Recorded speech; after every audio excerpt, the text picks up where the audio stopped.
Why are there oxygen shortages? So I need to get some stuff off my chest because government stupidity is engulfing the world, literally, and is causing mayhem and death. And it's just institutionalized stupidity on a huge scale. And one of the ways how this is manifesting in the world is through oxygen shortages. So you may have heard about the oxygen shortages in India, that because of a surge in coronavirus cases that there is simply not enough oxygen for all the patients. Well, when I hear this, then I'm thinking, wait, hold on a second. Oxygen is one of the most abundant molecules on the planet. 20% of the air that we breathe every second and every minute is oxygen. So how can there be oxygen shortages? And I started reading and I started perusing every article in my newsfeed to find an explanation for this. How is it possible that free market forces seem to be not working in this case? How is it possible that businessmen are overlooking and ignoring such a huge opportunity to increase sales and increase profits for themselves?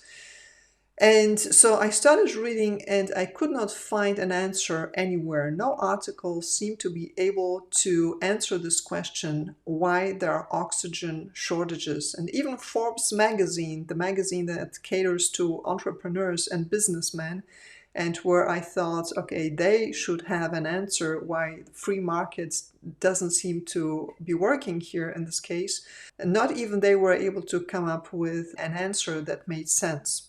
So then I started reading more and more, and then I finally found the answer. And that's exactly what I also already mentioned before. It's because of government stupidity. So I'm Paula, the crazy ozone lady from thepowerofozone.com, and there is no ozone without oxygen. So if there are oxygen shortages and if you rely on ozone treatments at home, then you should be interested in the topic. So you may have heard that coronavirus cases are currently increasing dramatically in India and that there's simply not enough oxygen tanks, concentrators, or oxygen plants in hospital to service all those new patients.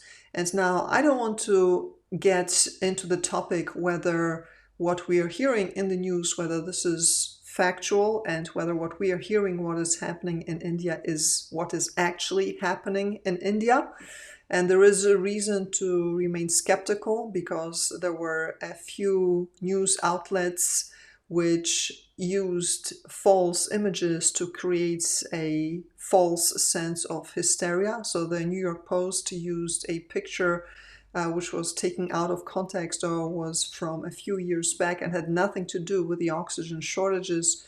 And there was another picture that was circulating that had to do with an accident in a gas factory, I believe, and which also had nothing to do with the oxygen shortages. So there's reason to be skeptical about what we're hearing in the media. But I don't want to get into whether the oxygen demand that is spiking right now, whether this is something that is happening organically or whether this is something that's been manufactured. Fact is that there is a need for oxygen in India right now, which is not adequately satisfied by suppliers. And so I wanted to find out why that is. So some people may be saying, well, it's obvious because there are just so many people all at once who need more oxygen that the suppliers just cannot keep up with the oxygen, so that the demand is just exploding and the supply is just not keeping up with it. And yes, this could make sense, but the problem is that creating and producing oxygen is not very complicated. So oxygen is one of the most abundant substances in our atmosphere. It's 20% of the air that we breathe, and so all that needs to be done is just filter out the remaining 80%, which is mostly nitrogen, and just concentrate the oxygen. And this is a relatively easy technique that can be also scaled up relatively easy. So really, the poorest countries in the world have facilities to produce oxygen. So this is literally not rocket science, but even if it was rocket science, this also should not be a problem for India, because let's remember, India has a space program. So they are literally shooting stuff up into space. So they're sufficiently technologically advanced to have a space program. So, of course, they should be able to be sufficiently technologically advanced to be able to produce oxygen. And as a matter of fact, there are many reports which say that India actually produces enough oxygen, but that there are other problems like logistics and transportation and infrastructure problems, which prevent the oxygen from being redistributed correctly. So the argument that the technology is too complicated, that they don't have the facilities, that doesn't add up. So they have the facilities, they do produce enough oxygen, and this has been verified by various sources. So this is not the explanation. So something else must be going on. So, okay, so let's look at the arguments that they don't have the infrastructure, they don't have the means to transport the oxygen adequately. Well, this also doesn't add up, because India is an agricultural exporter. So they produce agricultural products like grains, beef, rice, sugar, and so forth. And they export those products all over the planet into other countries. So agricultural products mostly are produced in rural areas, so outside of cities, outside of urban centers.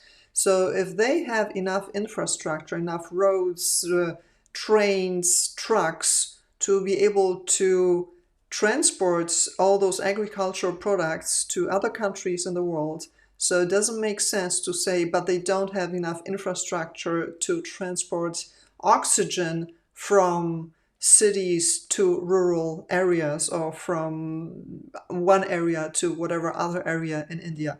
This also doesn't make much sense. So again, there has to be some other explanation.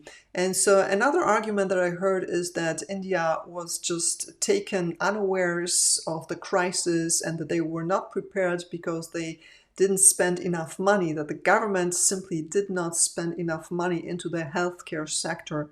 And there was one number that was cited that said that India invested around only 1% of its GDP into healthcare, and it was compared to other countries like the United States, where 18% of the GDP is invested into healthcare.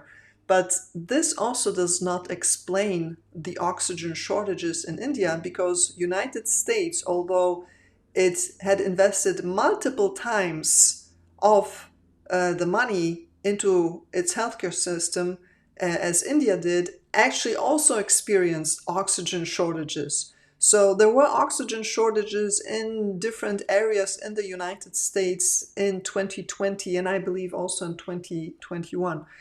So there were also oxygen shortages in the United States, although the United States is investing multiple times the money in healthcare. So this also doesn't add up. And then I read something that offered the first clue. I read something about flourishing black markets where people were selling and buying oxygen outside of the official markets.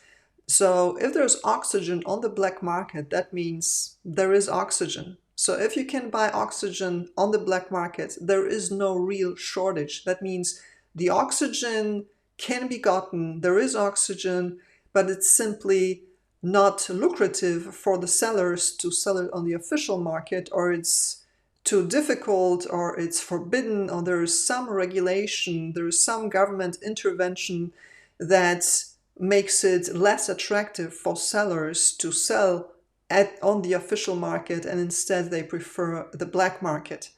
And so I was born, and I spent the first years of my life in communist Poland, where there were black markets everywhere and for everything.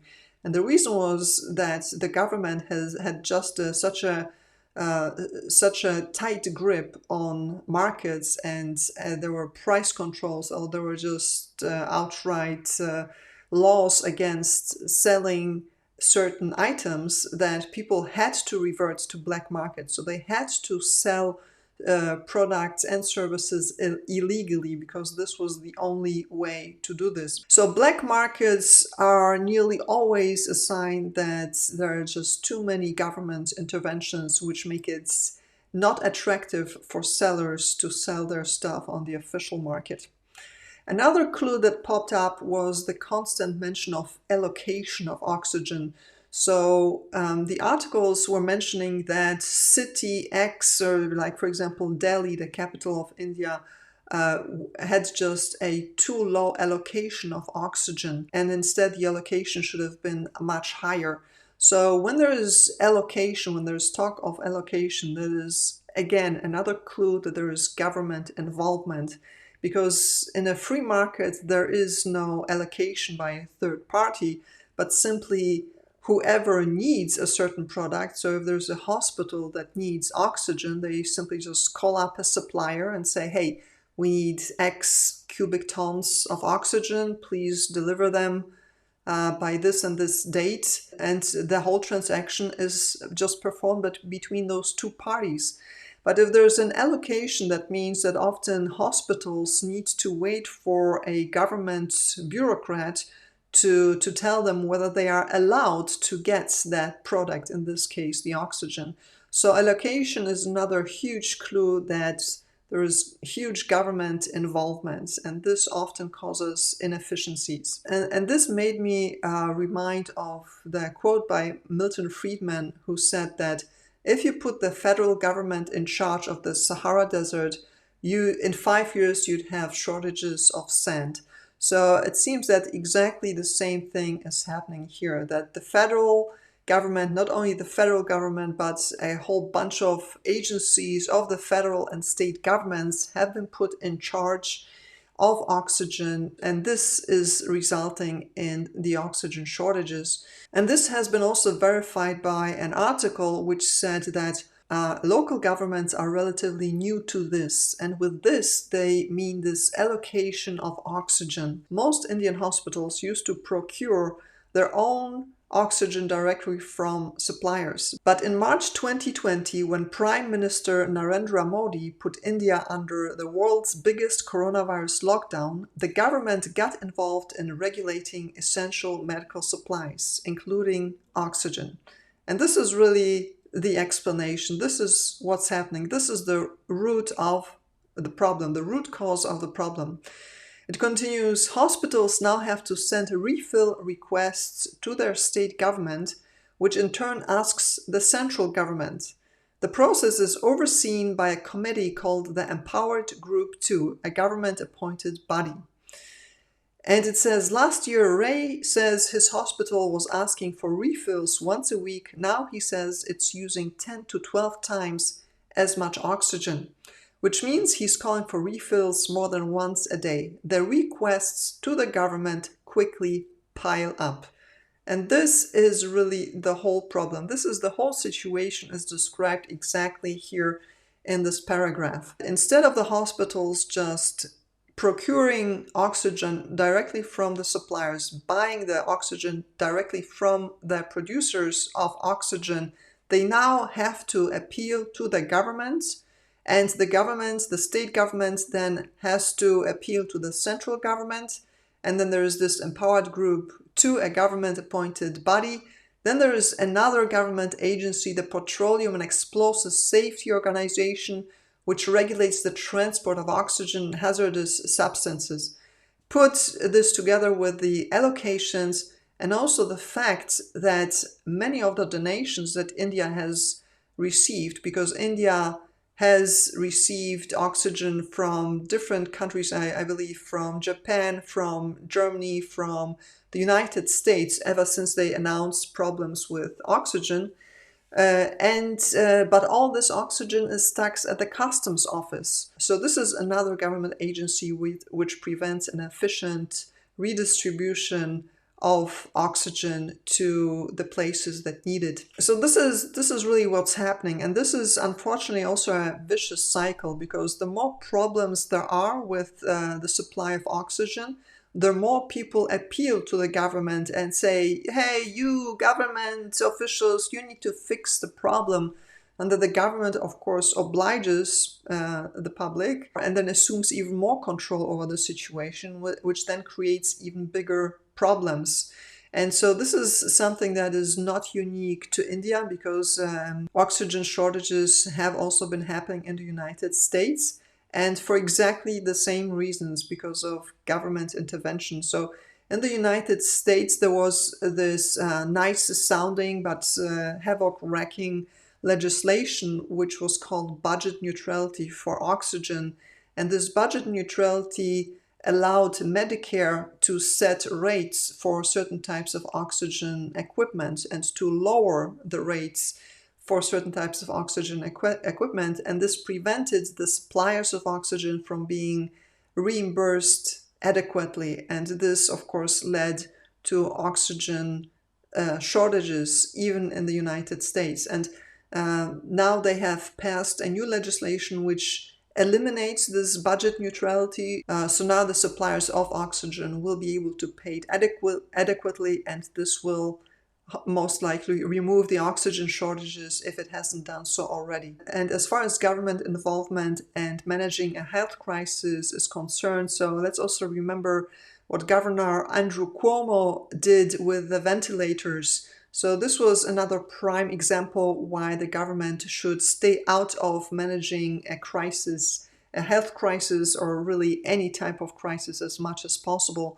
So let's remember that at the beginning of 2020, Cuomo was hysterically asking for thousands of regulators, 10,000, 20,000, I believe even 30,000 ventilators, more ventilators, need more. And in the end, it turned out that they had actually too many of them, number one. And number two, it turned out that those ventilators were actually pretty dangerous. And now I believe it may even amount to as much as malpractice when putting COVID patients or other patients with respiratory illnesses on ventilators. And it's very much possible that those perverted incentives that were created, which allowed hospitals to receive more money for patients which were put on ventilators, it's very much possible that such government policies led to many unnecessary deaths. And the fact that ventilators are dangerous is so well accepted that by now most COVID patients are put instead on high flow oxygen, where oxygen is delivered at very high speeds of 15 to 200 liters per minute. And there is even a new method was developed specifically for the purpose of avoiding the use of ventilators. And this new method is called extracorporeal membrane oxygenation. And it consists of extracting blood from a patient's vein and then saturating it with oxygen outside of the patient's body, and then reinfusing the oxygenated blood back into the patient's vein. So all those new methods are developed just to avoid putting patients on ventilators, because it's been determined that they are so dangerous. So those are just a few examples of why the government creates more problems than it solves. And the oxygen shortages are just another example. So as Milton Friedman said, we can modify his quotes and we can say, if you put the federal government in charge of oxygen in just a few weeks, you will have oxygen shortages. And it also seems that countries do not learn from the mistakes of others. So now we hear that Argentina has frozen prices for oxygen. So most likely they will experience exactly the same thing that India has been experiencing and that has been happening in the United States. Because if you freeze prices, if you say that sellers of oxygen are not allowed to charge more than a certain amount set by the government, then you remove the incentive for them to produce this very product, in this case oxygen, because if they are not allowed to charge more, then they cannot make enough profits to cover their costs. So then why should they even produce that product? So price controls are really one of the worst government policies, and all those policies are always put in place with the best of intentions, in the hopes of fixing a problem, but in reality they're just making it worse. So what is the solution? What should be done? The solution should be just remove the government intervention, remove all those government agencies, just allow the markets to work freely, allow the hospitals and the patients to buy oxygen directly from the suppliers at the prices set by the suppliers. And what will happen is that if there is a surge in demand, then prices will rise at the beginning. And what this has as a consequence is that it becomes, for a while, it becomes more profitable for the sellers of oxygen to sell oxygen. Then others will be drawn to the market because they will see, hey, there's a huge demand for oxygen, there's money to be made, let me open up an oxygen business, let's start selling oxygen, let's make some dough. And so you create competition, you create an incentive for more people to open up oxygen shops and to start selling oxygen. And so the more oxygen sellers there are, then of course the more supply of oxygen you have to meet the increased demand. This is how shortages in a market, this is how a higher demand in a market is solved. Just allow the market to do its thing. And then what happens after a while, if you have a lot of oxygen shops, then you have a lot of competition. And what happens after a while, that the prices start to go low. Because if you have a lot of competition, this is what happens always. Prices go down and quality increases, because the shops have to compete with each other to stay afloat, to be able to attract customers. So competition lowers prices and increases quality, and this is what you want. This is what you want in every market. But with government intrusion, you stifle competition and you don't allow markets to work freely, and you create shortages. So this is the answer to this question. So why are there oxygen shortages? Is why is there a shortage of something that is so abundant, that is literally everywhere on the planet in huge amounts? Why is there a shortage of such a thing? Because of government intervention. Remove the government, you will remove the shortages. All right, so I had to get this off my chest, but I'm sure there will be more stupidity coming our way, and there will be more stupid ass shit that governments will come up with to fuck everything up. I think they're just getting started. But that's it for now. So thank you very much for watching, and see you in the next video.